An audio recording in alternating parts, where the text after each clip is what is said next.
The towering alien Empress mocked the thought of bearing a human's child until fate proved otherwise. Captain Marcus Hale had seen many strange things in his years with the Terran Expeditionary Corps, but nothing prepared him for his first audience with the Empress of the Clithery Dominion.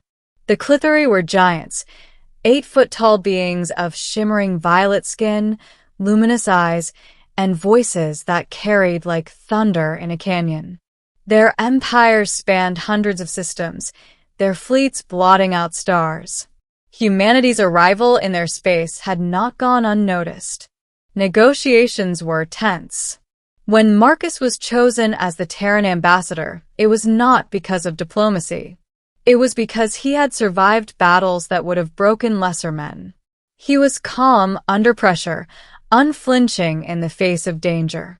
He had faced down Clithery warriors on the battlefield before, though this was the first time he stood in the Empress's throne chamber. Her name was Celera, and she was terrifyingly beautiful. Towering above him on a dais of obsidian, clad in golden armor that seemed both regal and predatory, she looked down at him with a smile that was anything but kind. "So this is humanity's offering?" she said, her voice rolling across the chamber. "A small man, soft and fragile, sent to speak for your people?" Marcus stood his ground. "I represent more than myself, Empress. I represent humanity's will to survive." Laughter echoed through the hall. Celera leaned forward, her eyes glinting with cruel amusement. "And what would your kind offer us, little human? Your technology? Your fleets? Or perhaps your women?" Her warriors chuckled. Marcus clenched his jaw, but remained silent.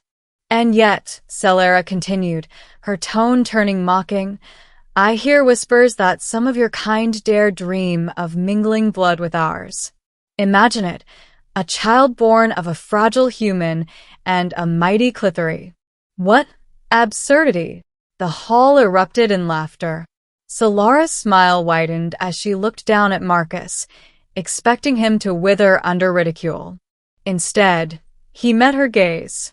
"Absurdity," he said evenly, "is underestimating what humans are capable of." The laughter died.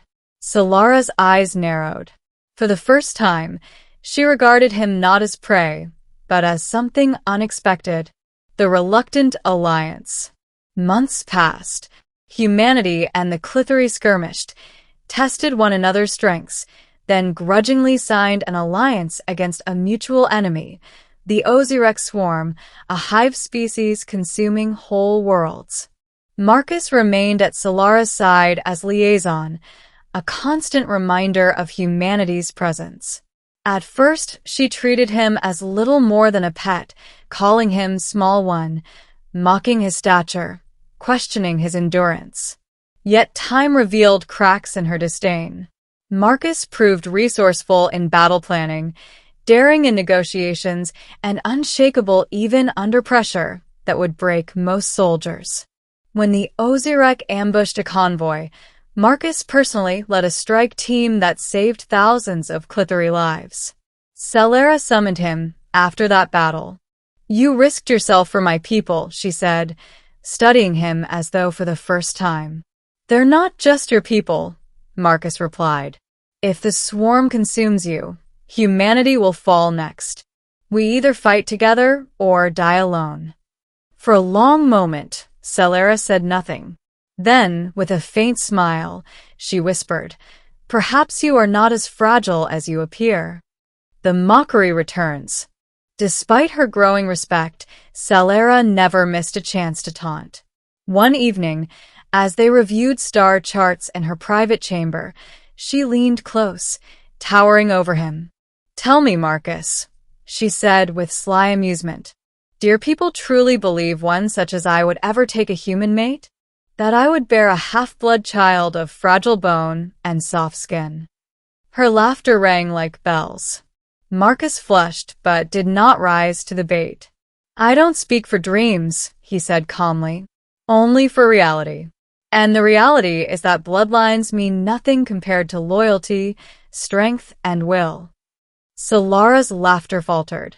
She studied him for a moment longer, her expression unreadable. Then she leaned back, but the mocking light in her eyes had softened into something else. The breaking point. War pressed harder. The Osirex swarm launched an assault on the Dominion's capital system, their bioships blotting out the skies.